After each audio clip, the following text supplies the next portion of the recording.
Good afternoon, or good evening, ladies and gentlemen. This is Professor David J. De Los Reyes. What I will be discussing for this evening will be this is a random topic, but this falls under the study of integral calculus because our main topic for tonight is the importance of integral calculus in real life. Okay, let's proceed. The title of the topic for this evening will be the real life importance of integral calculus. From my previous video, I have discussed that students fail mathematics because they don't have interest on the subject matter. For me, if I am teaching a subject matter, I will try to say or explain the importance of the mathematics I'm discussing in real life. So my students or the one viewing my videos will not get bored. Okay, let's proceed. The real life importance of integral calculus. The number one use of integral calculus, it is one of the importance of integral calculus. I will be discussing the so-called formula originator. That's the number one use of integral calculus. Formula originator meaning the equations we are using under geometric figures actually all emanates from integral calculus. I will give you an example of this one. We are always using the formula on how to take the area of a rectangle.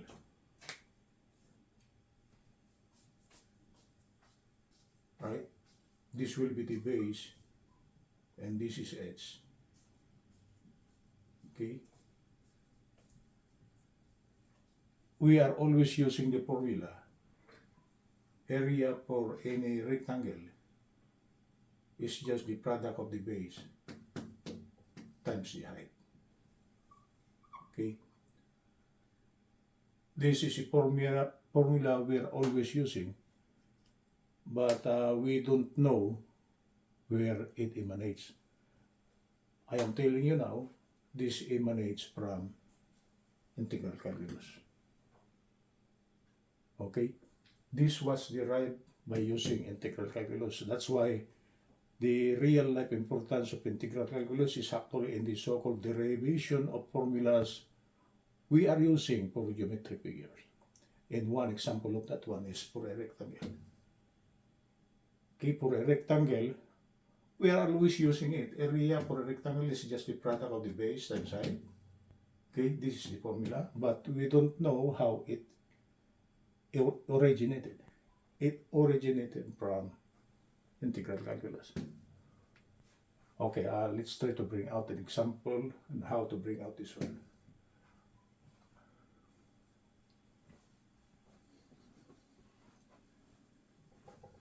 Our example for tonight is the so-called derivation of the formula and how to compute the area of a rectangle. So our problem is find the area of a rectangle using integration. Integration meaning integral calculus. Right? So this is a subject matter under integral calculus, and we are bringing out the importance of integral calculus in real life.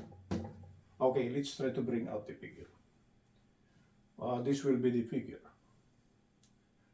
This will be the y-axis. This is the x-axis. Okay?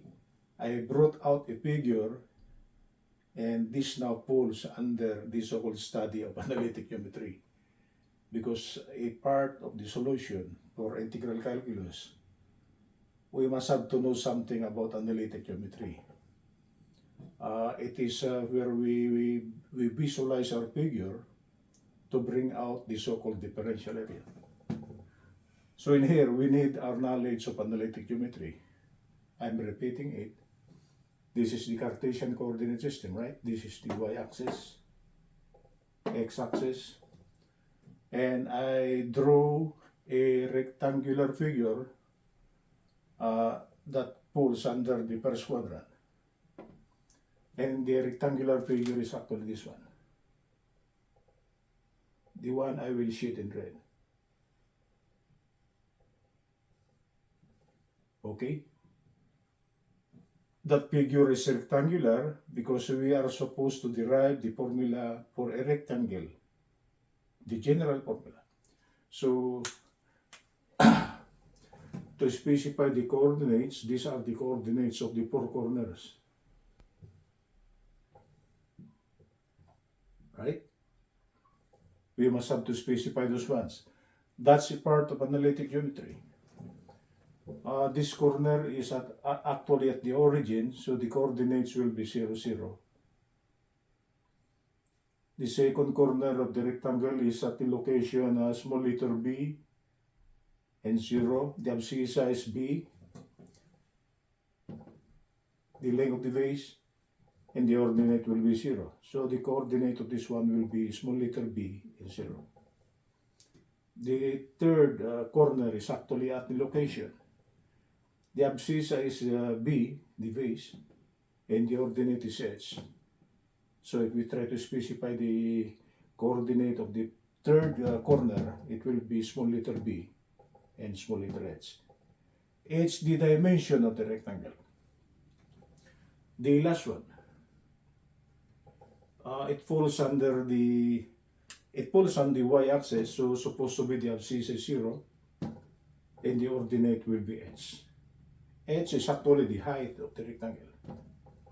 So the coordinates of this one will be 0 and h. So as you can see, if we are on the Cartesian coordinate system, the only dimension we are seeing to indicate the coordinates are actually the base in height. And also, we needed our knowledge on how to compute for the equation of a straight line. Because this is a straight line.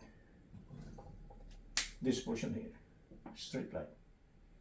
If we try to bring out the equation of this one, it is a straight line.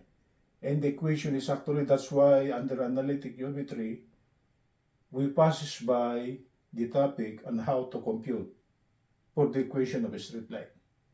And the equation of this is actually y is equal to h. Straight line.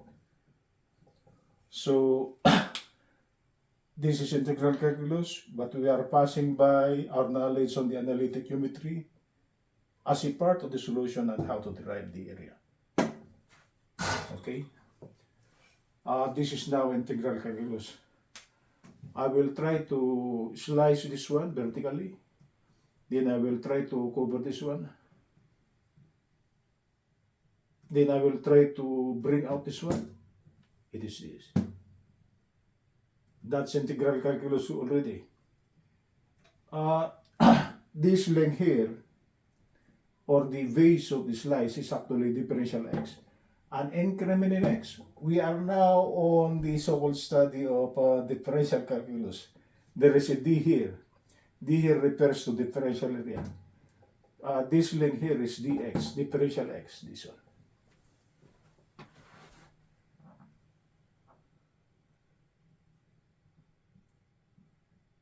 Right?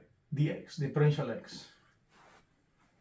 And the height, okay, it is not differential y, it is just simply y. So the height of the differential area is y. Okay? And the total area covered, I will cross it again, is designated small letter d, capital letter A. This is a differential area.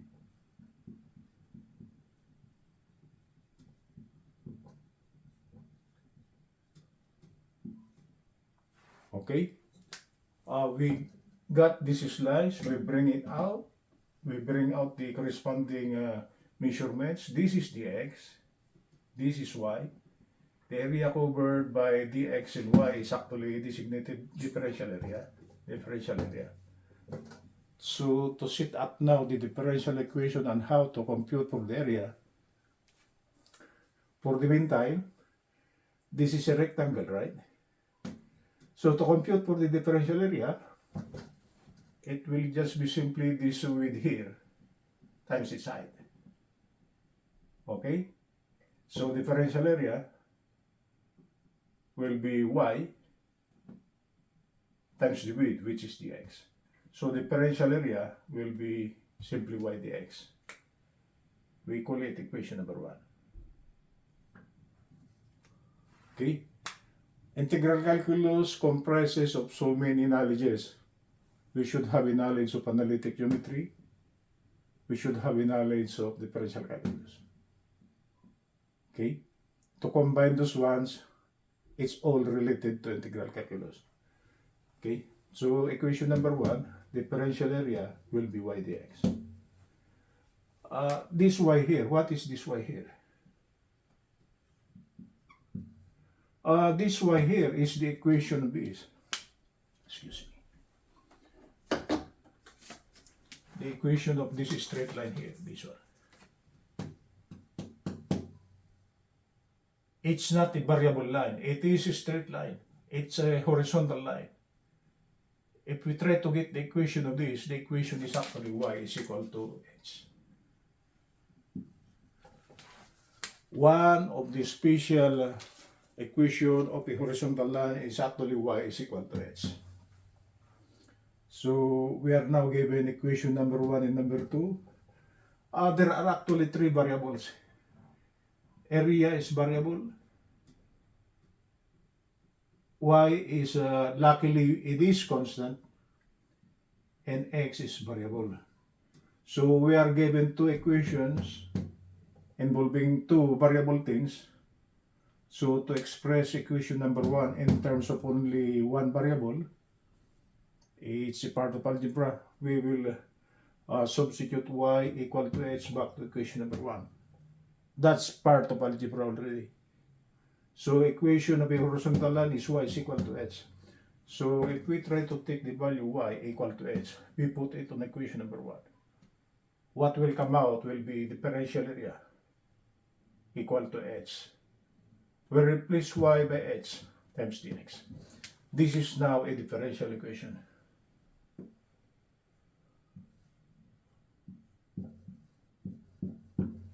Right? So to solve a differential equation, we must have to use integration. That's now the part of integral calculus. So you see guys, the main topics on the integral calculus, there are so many things. We pass by analytic geometry, we pass by differential calculus. What comes out is a differential equation. So to bring out the solution of this one, we must have to use integral calculus. Now we will be using integration. That's why the real life importance of integral calculus is actually integration. It is in the so-called derivation of formulas we use for geometric figures. Okay. Differential area now, I'll go back to this, will be h times dx. So to find the total area A, integrate with the limit from x equal to 0 from x equal to b. Meaning to say, to get the total area, okay, the total area from this abscissa here to this abscissa, we must have to move this differential x from x equal to 0, we move it till x equal to b. That's why the lower limit is x equal to 0. At this location, abscissa is 0.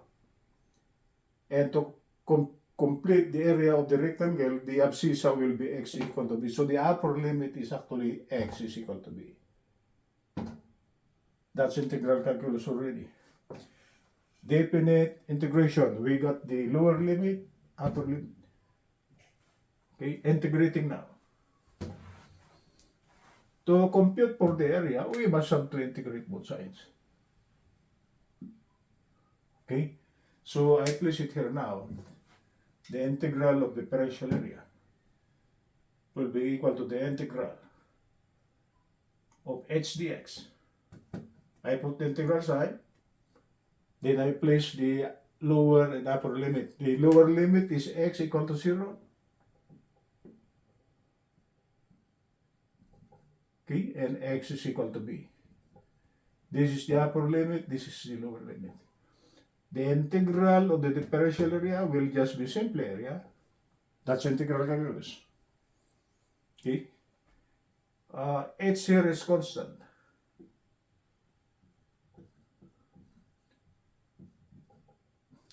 If a function is a constant, when we are integrating, we could bring it out. So this will be h. Since h is constant, we could bring it out. It's not a part of the integration. So this is h, the integral from 0 to b of dx. Integrating this one, this is an AC one now. Okay. The integral of dx will be just be simply x. Okay, so this is h. The integral of dx will be x. We got a lower and upper limit with the limit from 0 to b. Okay, definite integration, we got the lower limit, upper limits. So what do? We substitute first the upper limit, then we subtract the value of the lower limit when we try to substitute. So this is h. When x is equal to b, this will be b. Okay? And when x is equal to 0, this is minus 0. We subtract the value of the lower limit if we try to substitute to x. So h now times the quantity, upper limit will be b, minus the value of the integrated function when we try to place the lower limit. This is minus 0. When h is 0, this will be 0, closed quantity. Right? B minus 0 is just simply b. Right? And the product of h times b, we could interchange. Okay? HB is just same as BH. So capital letter A now for a rectangle. For a rectangle, this is a rectangle with the subscript rectangle. Any rectangle, it will be the product of the base times the height. And this is the general formula for the area of any rectangle. So the formula we are using under geometric periods, for a rectangle, the area is the product of the base times height. Or the other designations, it will be the product of the length times width. It's the same. It's just a designation. But for a rectangle, it will just be simply the product of h times b. Sometimes they put this one as L and they put this one as W. It's just a designation. So for a rectangle, the area will be the product of h, which is sometimes designated as L, times the product of b, which is sometimes designated as small w. So this is the formula on how to compute for the area of a rectangle. And this one was derived by using integral calculus.